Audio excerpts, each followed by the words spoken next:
बिस्मिल्लाहिर्रहमानिर्रहीम। अस्सलाम वालेकुम वरहमतुल्लाहि वबरकातुहू। Welcome to my channel recipe by Sara's kitchen. आज आपके साथ मैं पंजाब की नंबर 1 डिश यानी आलू गोश्त की रेसिपी शेयर करूंगी। आलू गोश्त वैसे हर घर में बनता है, लेकिन इसका जो ओरिजिनल ट्रेडिशनल मेथड है जिससे ये बनता है और इसका ओरिजिनल टेस्ट इन्हेंस होके बाहर आता है, आज आपके साथ शेयर करूंगी। मिट्टी के इस बर्तन के अंदर मज़ेदार सी आलू गोश्त की रेसिपी बनेगी अपने ओरिजिनल फ्लेवर के साथ। शोरबा कैसे बनता है, मसाला इसमें कैसे मिक्स होता है, प्याज टमाटर का छिलका नज़र ना आए और शोरबे की कंसिस्टेंसी भी कमाल हो। तो लेट्स स्टार्ट द रेसिपी। यहाँ मैंने एक मिट्टी की हांडी ले ली है, फ्लेम बिल्कुल लो है। 3/4 कप मैंने इसमें ऑयल शामिल किया है। 2 बड़े प्याज मैंने स्लाइस करके इसमें डाल दिए हैं। क्योंकि पॉट मिट्टी का है, फ्लेम इसका स्लो रहेगा।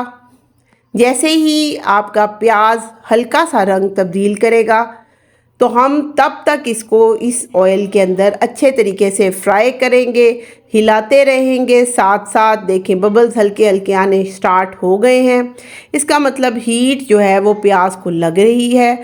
बहुत तेज़ आंच पे करेंगे तो बर्तन टूट जाएगा।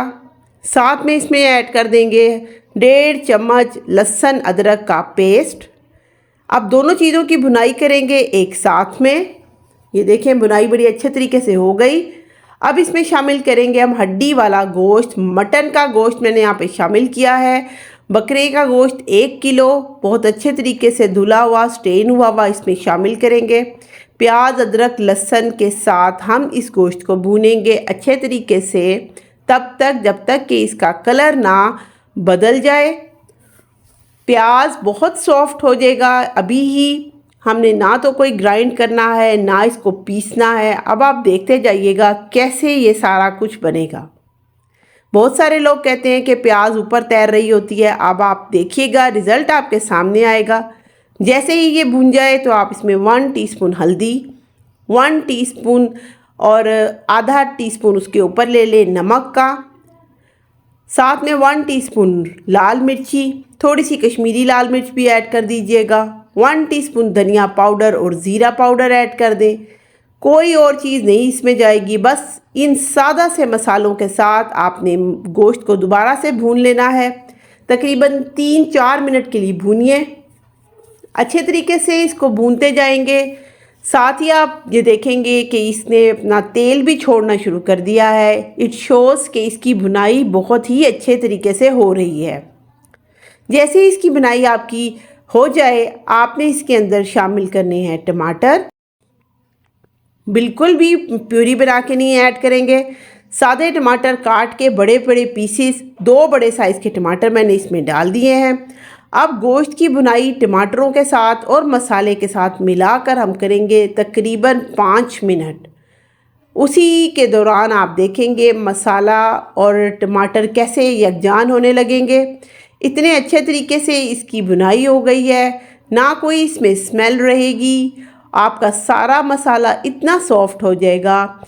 मैजिकल है ये रेसिपी, क्योंकि जब इस पॉट के अंदर चीज़ पकती है ना, देखने में लगता है कि इतने हल्के फ्लेम पे कैसे पकेगी, लेकिन ये मैजिकल पॉट के अंदर पकती है। इसकी हीट इतनी ज़बरदस्त आती है जो हमारी बाकी पतीलियों के अंदर जो है ना जितना टाइम लगता है उससे हाफ़ टाइम इसके अंदर लगता है।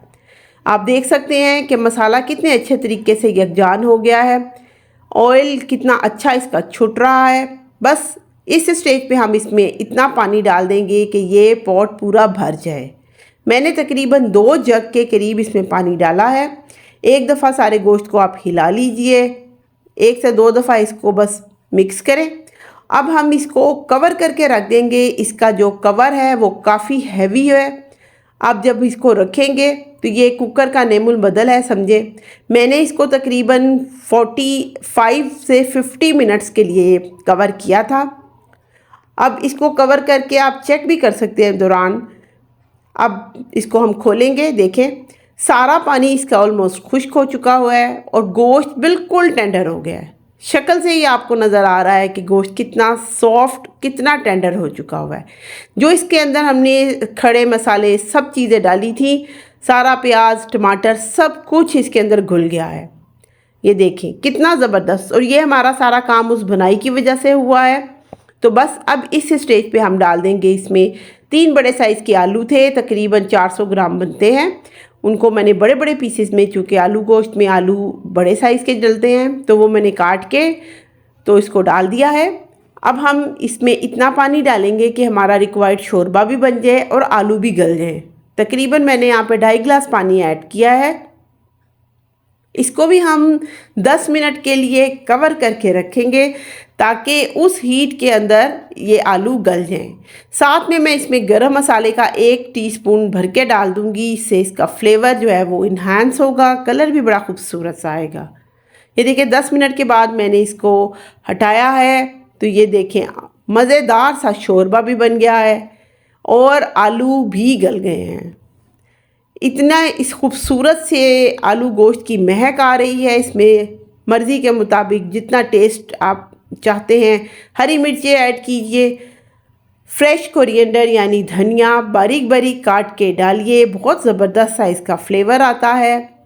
इसको एक दफ़ा मैं मिक्स कर दूंगी और फिर इसको मैं कवर करके रखूंगी तकरीबन 5 मिनट के लिए। उसमें इसका देखें आप, ऊपर इसकी जो तरी सी आ जाती है ना, वो कैसी ज़बरदस्त सी आएगी।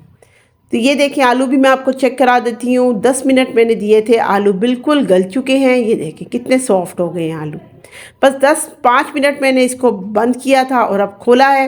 ये देखें इसकी कैसी ज़बरदस्त सी तरी आई है। हमने कोई एडिशनल चीज़ नहीं डाली और इसके शोरबे की कंसिस्टेंसी आप चेक कर सकते हैं, कितना कमाल इसका शोरबा है। और कहीं आपको कोई प्याज का पीस नज़र आ रहा हो या फिर आपको कहीं टमाटर का छिलका नज़र आ रहा हो, कोई चीज़ नहीं है, यकजान हमजान।